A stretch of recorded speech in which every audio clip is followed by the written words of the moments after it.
The funerals continue across India as the bodies of the security forces killed in recent attacks are returned to their homes. As the country mourns, pressure is on the government and officials to show that action is being taken. Anyone who has picked up gun in Kashmir will be eliminated. Security officials in Indian-administered Kashmir blame Pakistan's spy agency, the ISI, for the car bombing by the group Jaish-e-Mohammed, or JEM. That convoy attack was carried out by Jaish-e-Mohammed of Pakistan, and it was being controlled from Pakistan with active support of ISI and the Pakistan Army. While the investigations continue, many in India are wondering how it was allowed to happen.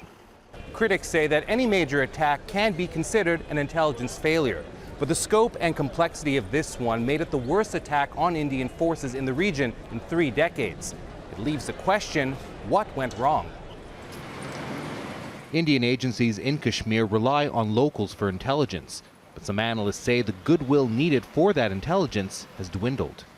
The past 5 years have been a period of extremely disruptive, polarizing, communalized politics. Now that is undermining the environment. That is what is resulting in more and more frustration and more recruitment for the terrorist ranks.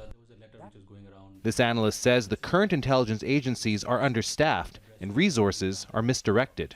It is involved in political intelligence, it is involved in a whole range of other activities, many of them unrelated to core security.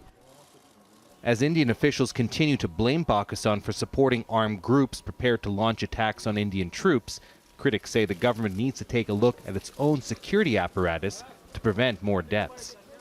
Faiz, Jamil, Al Jazeera, New Delhi.